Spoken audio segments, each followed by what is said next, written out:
할렐루야, 아멘. 이룸청년부 주일 예배 나오신 모든 분들을 주님의 이름으로 사랑하고 축복합니다. 우리 좌우 앞뒤로 바라보며 이렇게 인사하셨으면 좋겠습니다. 잘 오셨습니다. 반갑습니다. 보고 싶었습니다. 시작. 여러분 정말 잘 오셨고요. 너무 반갑고요. 보고 싶었습니다. 저 말고 주님이요. 아멘이십니까? 저도 좀 보고 싶었어요. 미안합니다. 자, 말씀을 나눌게요.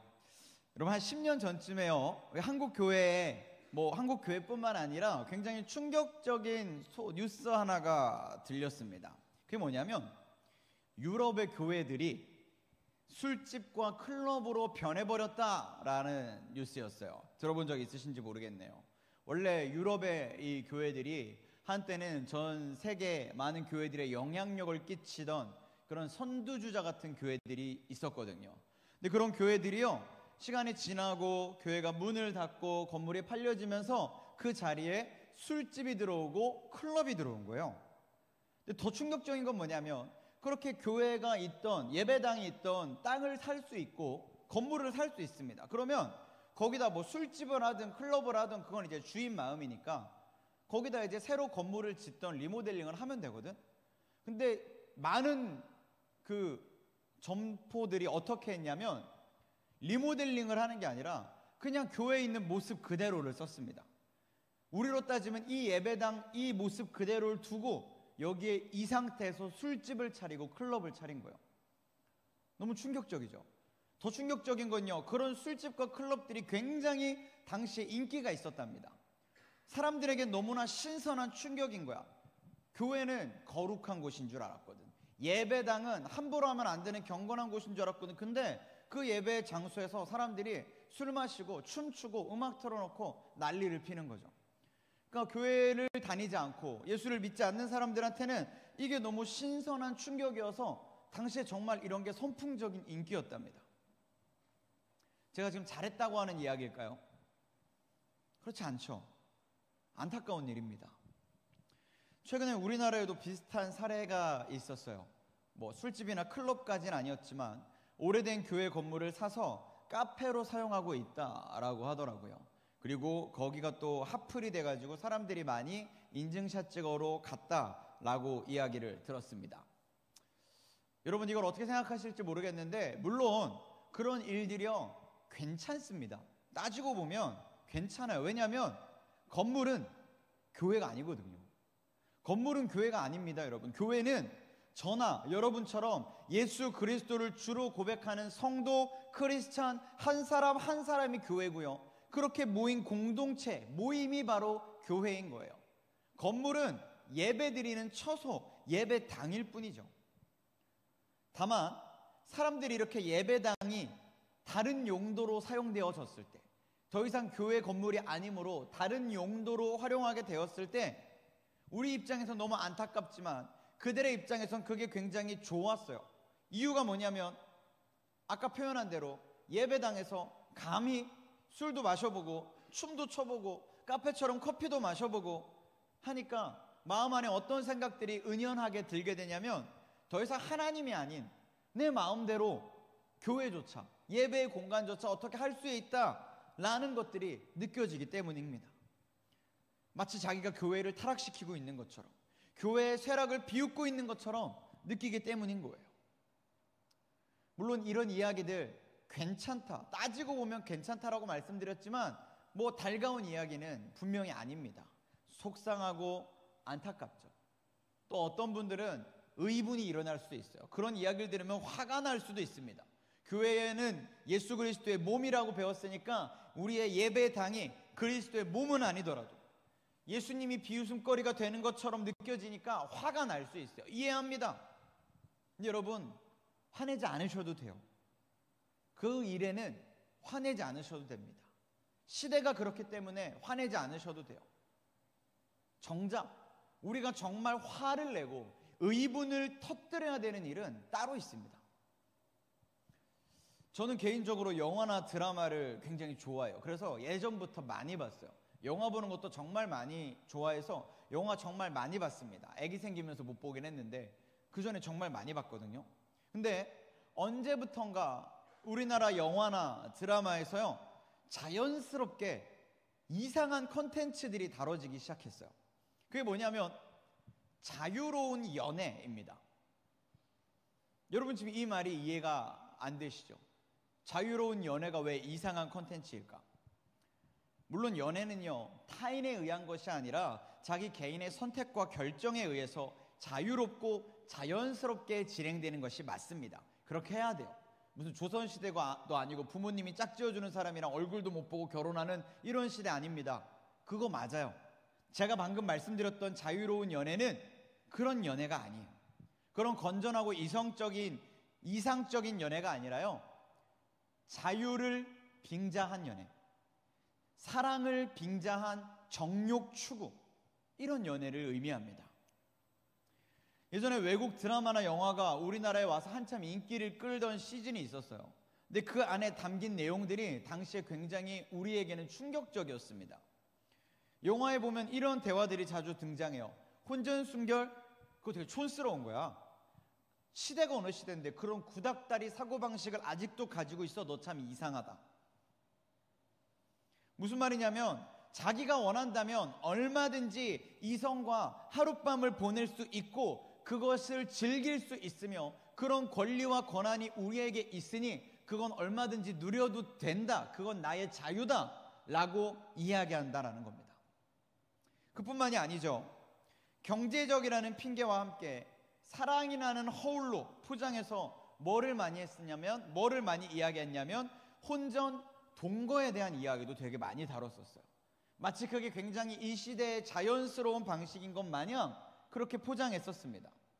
뭐 그게 다가 아니죠. 그렇게 시작된 이야기들이 결국 지금은 어디까지 이야기됩니까? 다자간 사랑, 다자간 연애, 심지어는 결혼 후에도 얼마든지 가질 수 있는 오피스 릴레이션십들이 있죠. 남의 나라 얘기입니까? 대한민국 얘기입니다, 여러분.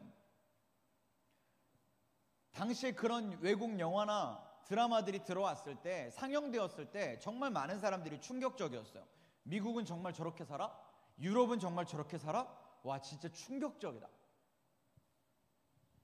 근데 지금은요, 그게 너무 자연스럽습니다. 그런 이야기거리가 나올 때 우리에게 인상이 찌푸려지거나 불편한 마음이 전혀 들지 않아요.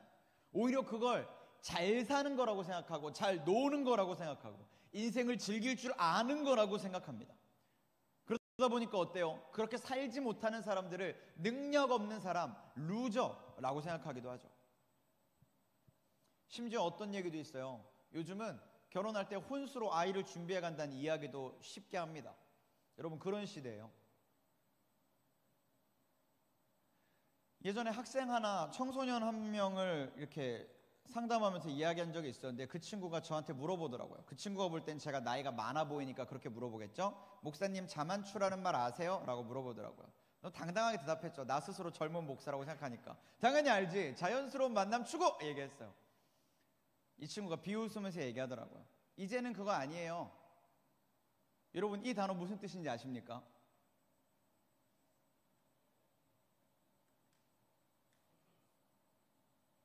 충격적인 시대입니다. 충격적인 시대예요. 근데 그 시대가 충격적이어야 되는데 충격적이지 않은 시대입니다. 자연스러워요. 제가 조금 전에 교회가 팔려서 클럽이 되고 술집이 되고 카페가 돼서 의분이 올라오고 화가 올라올 수 있다라고 말씀드렸어요. 그러나 여러분, 그건 괜찮습니다. 사실 우리가 정말 화가 나고요, 우리가 정말 의분이 치밀어 오르는 일은 바로 이런 일이어야 돼요. 예배당 건물을 침범하는 것이 아니라요, 거룩한 성도들의 생각을 송두리째 흔들고 가치관을 혼동케 하는 그 미혹의 역사, 그리스도의 몸인 성도를 타락케 하는 이 은근한 침략.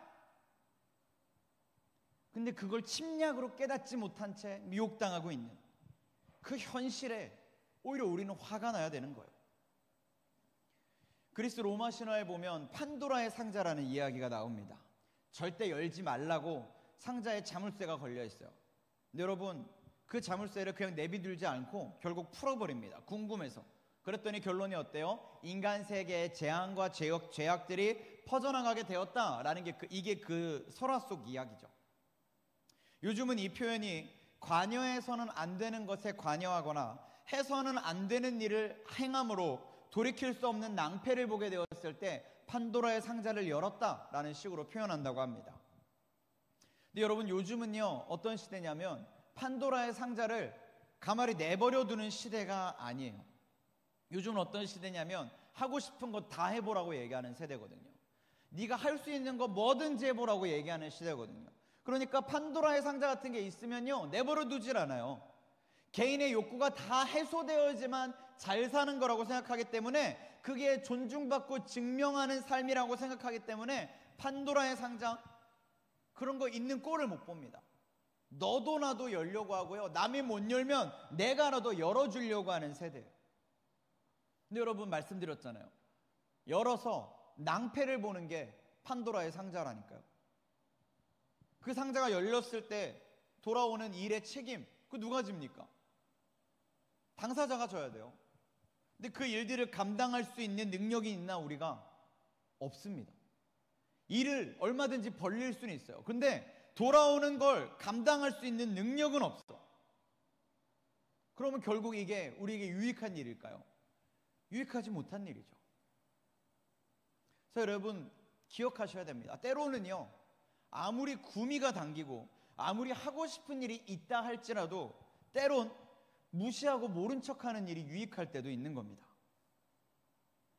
문제는 우리가 그렇게 모른 척하고 판도라의 상자를 닫아두려고 한다 할지라도 상자를 열도록 부추기는 미혹이 닥쳐온다라는 거예요. 얼마든지. 우리는 이 성경의 말씀을 절대 진리로 믿는 사람들입니다. 믿으십니까? 우리는 이 성경의 말씀이 전적으로 진리이신 하나님의 말씀이라고 믿고 있어요. 그래서 이 성경은 우리로 하여금 하나님의 형상을 지키게 하는 최소한의 안전장치이며 절제하도록 하는 안전지침서다. 우린 그렇게 믿고 있습니다. 근데 세상은 뭐라고 할까요? 이 성경은 절대 진리가 아니라고 하죠. 이 성경이 오히려 우리의 자유를 박탈한다라고 이야기합니다. 인권을 침해한다라고 이야기해요. 그래서 성경은 꼰대 중에 제일 꼰꼰대라고 이야기합니다. 그거대로 살면 촌스럽다고 이야기해요. 구시대적이라고 이야기하고요, 고리타분한 가치관이라고 이야기합니다. 현대 문명을 누리지 못하고 있는 원시인이라고 이야기해요. 그게 이 시대가 성경을 향해서, 이 성경을 믿는 그리스도인들을 향해서 외치는 말들입니다. 여러분, 그런 말에 폄하당하고 계세요.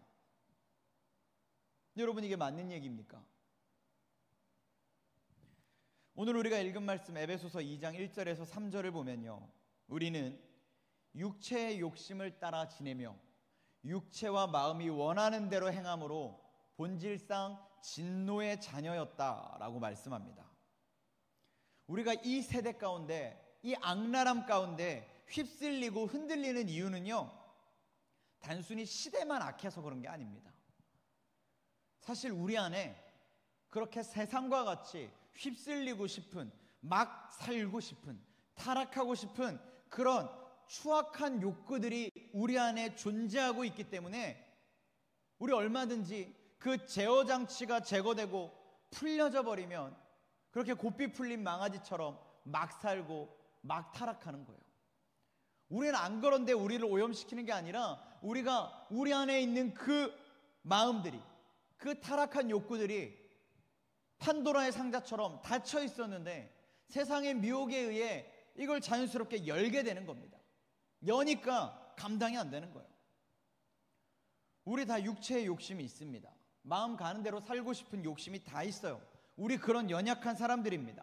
다만 그동안은 세상적인 제도나 시대적 분위기가요, 이런 우리의 욕구들을 절제할 수 있는 상황들을 만들어줬어요. 나름의 브레이크 역할을 했습니다. 근데 지금은요, 사회 제도적으로 그렇지가 않아요. 분위기 자체가 그렇지 않아요. 사회가, 사람들이 스스로 자기들을 제어할 수 있는 브레이크들을 다 제거시켜 버렸습니다. 그러니까 이제는 어때요? 우리의 욕구를 우리 스스로 지켜내지 않으면, 우리의 마음을 우리 스스로 붙잡고 있지 않으면 어떠한 브레이크나 제어 안전장치가 존재하지 않기 때문에요, 얼마든지 끊어질 수 있습니다. 이성의 끈을 놓게 될 수 있어요.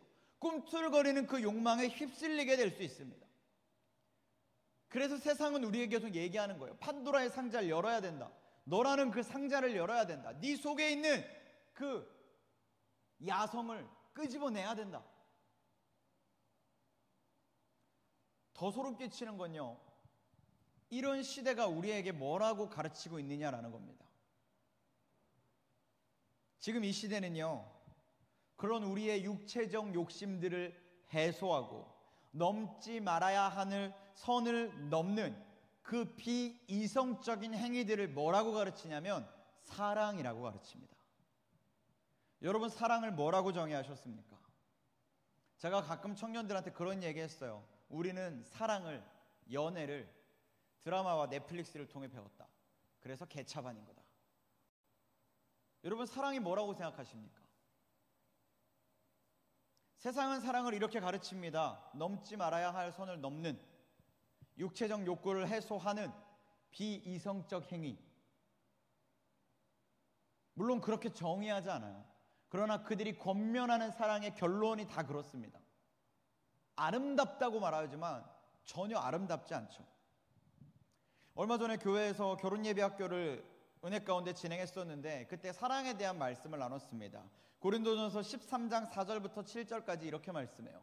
여러분, 우리가 알아야 되는 사랑은 이겁니다. 함께 읽겠습니다. 시작.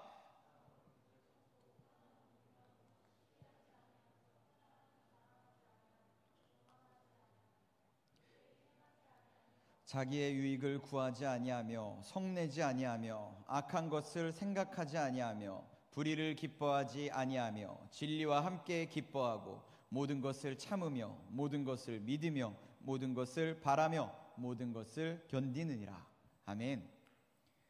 사랑은요, 굉장히 숭고한 겁니다. 사랑은 고귀하고 고결한 겁니다. 왜냐하면 사랑의 근원이 하나님이시거든요. 하나님이 곧 사랑이시거든요. 그래서 사랑은 정말 아름다운 최상의 가치입니다. 근데 세상은요, 이 사랑의 숭고한 가치를 훼손시키고 망가뜨렸어요. 사랑이 아닌 것을 사랑이라고 갖다 붙이면서 우리의 눈을 가리웠습니다. 속이고 있어요. 그게 사랑이라고 이야기하고 있습니다.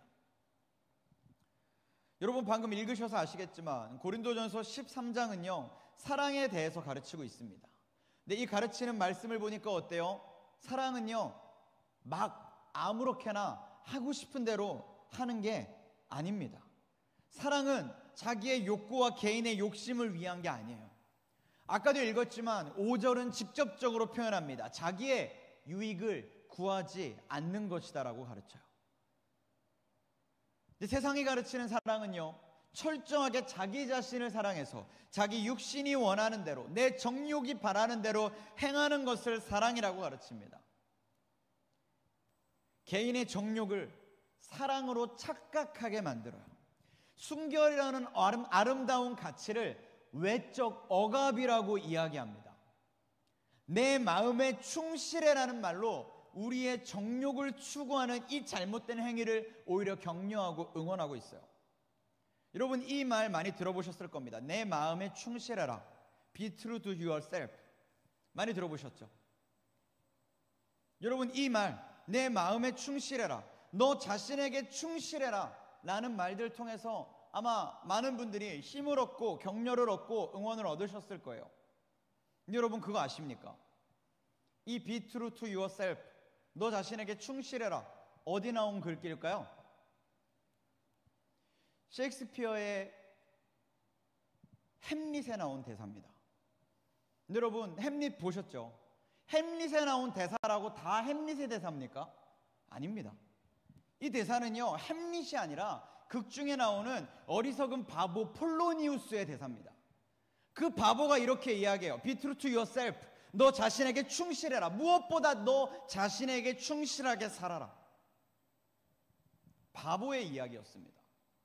여러분, 이 바보의 말에 참 많이 격려를 얻으셨죠? 내 마음이 움직이는 대로 해라는 말, 내 욕심이 가르치는 대로 해라는 말, 육신의 욕구에 반응하라는 그 말, 그게 솔직하고 자연스러운 거니까 그게 너 자신에게 충실한 거고 그게 정말 잘 사는 거야 라는 이 말이 여러분에게 참 격려가 되셨을 텐데, 여러분 바로 아셔야 됩니다. 햄릿의 대사가 아니에요.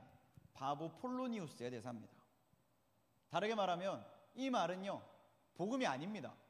진리가 아니에요. 여러분, 이 말에서 응원받으시고 격려를 얻으시면 안 됩니다. 앞 못 보는 사람이 길을 안내하는 거랑 똑같은 거예요. 고린도전서 6장 12절에서 20절의 말씀은요, 우리의 몸이 무엇인지를 말씀합니다. 그 중에 특별히 19절 말씀은 이렇게 말씀해요. 우리 고린도전서 6장 19절 말씀 함께 읽겠습니다. 시작.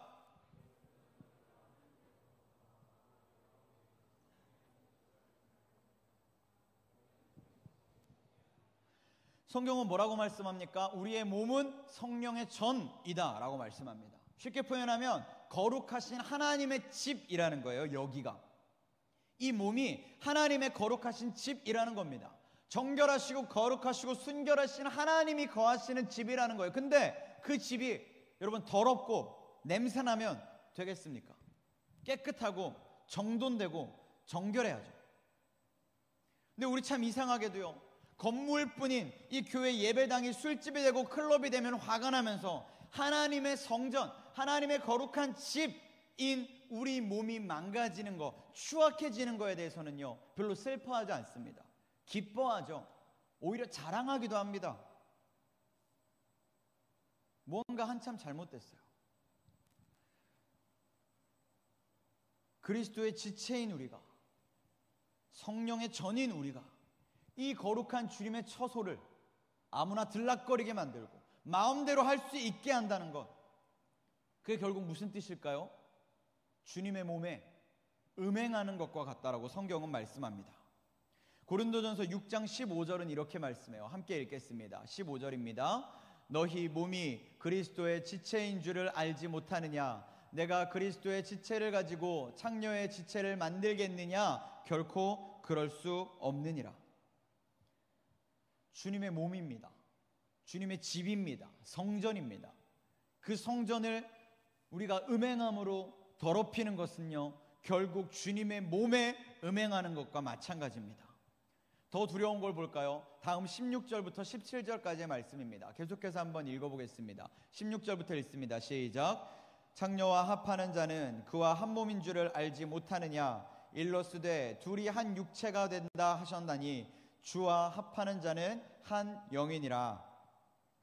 음행하는 여인과 합하는 자는 그와 한 몸이 된다라고 말씀합니다. 결국 몸을 합한다는 건 한 몸이 된다라는 뜻이에요. 17절 말씀에서는 주와 합하는 자는 주님과 한 영이 된다라고 말씀합니다. 여러분, 주와 합하여 주님과 한 몸이 된 우리의 몸을 또다시 음행하게 된다면요, 우리는 누구를 더럽히는 겁니까? 그냥 나가 아니라 나와 합한 주님을 더럽히는 것과 같습니다.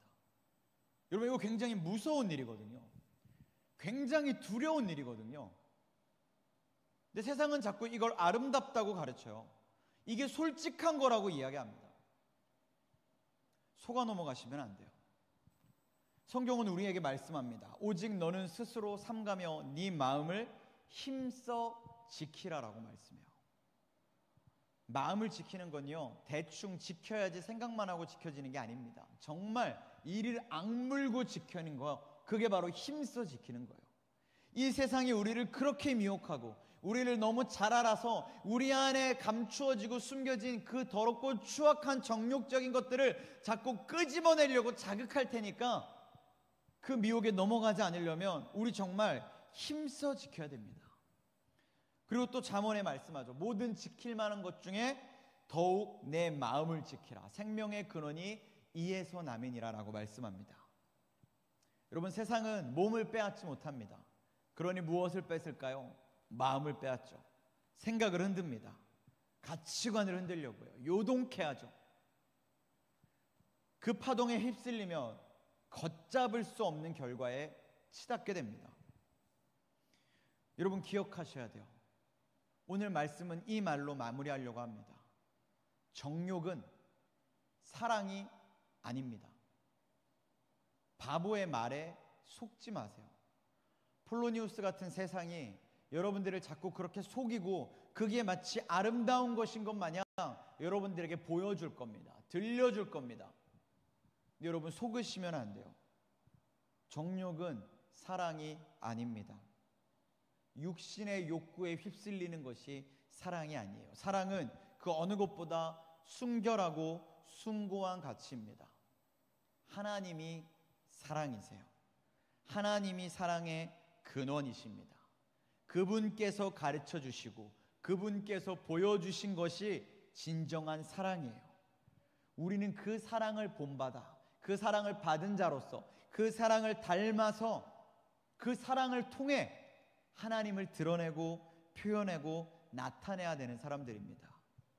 여러분, 무슨 사랑을 보여주고 계신가요? 무슨 사랑을 드러내고 계세요? 하나님을 닮은 진짜 숭고하고 아름다운 사랑을 드러내시기를 축복합니다. 이제부터라도 여러분 미혹당하지 마시고 마음을 힘써 지키십시오. 빼앗지 마십시오. 빼앗기지 마십시오. 우리의 생각을 송두리째 흔들려고 하는 저들에게 편하게 내어주지 마십시오. 지킬 만한 것 중에 더욱 마음을 지키십시오. 세상이 아무리 아름답다고 포장해도 그 속은 더럽고 추악한 것들로 가득하기 때문에 여러분 겉 표지에 포장에 속아 넘어가시면 안 됩니다. 우리가 누군데요? 예수 그리스도의 피값으로 산 주님의 몸된 교회들 아닙니까? 그렇게 헐값에 싸구려가 되셔서는 안 됩니다.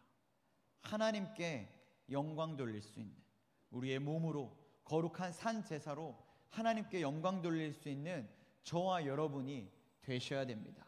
그렇게 이 시대와 싸우셔야 되고요. 그렇게 이 시대를 변화시키셔야 됩니다. 사랑하는 여러분, 촌스러워지시고 고리타분해지십시오. 세상 사람들이 말하는 것과 전혀 다른 길로 가십시오. 이게 정답이니까 흔들리지 마십시오. 틀린 답을 제시하는 목소리 큰 자들에게 지지 마십시오. 이기십시오. 성경이 진리고 성경이 정답이니 그 말씀을 붙잡은 우리가 답이 맞습니다. 지지 마시고 이기심으로 전적으로 하나님께 온전한 영광 올려드릴 수 있는 거룩한 몸된 주님의 교회들, 우리 모든 이름 청년들이 다 될 수 있기를 이 시간 주님의 이름으로 간절히 축원합니다. 아멘. 우리 이 시간 주신 말씀 생각하며 같이 찬양하고 우리 함께 기도할 수 있었으면 좋겠습니다. 네, 찬양팀 나와주시고요.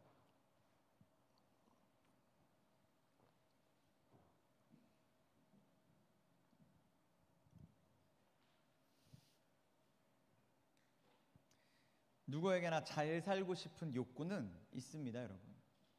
잘 살고 싶은 마음 누구나 있어요. 그 마음을 잘못됐다고 누구도 나무라지 않습니다. 다만 기준을 정확하게,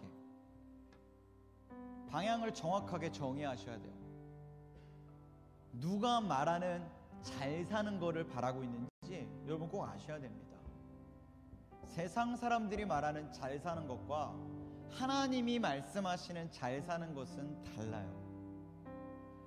저들이 말하는 잘 사는 인생과 예수님이 보여주신 잘 사는 인생은 다릅니다. 기왕이면 진짜 잘 사셔야 되잖아요. 정말 잘 사는 삶, 이 성경이 우리에게 가르치고 있습니다. 그 말씀대로 살아내는 그 진정한 그리스도인들, 진짜 트렌드 세터들, 그런 여러분이 되셨으면 좋겠어요. 우리 이 시간 그런 믿음 가지고 또 그런 믿음의 결단 가지고 우리 이 찬양 함께 고백하고 주님 앞에 봉헌하고 기도하도록 하겠습니다.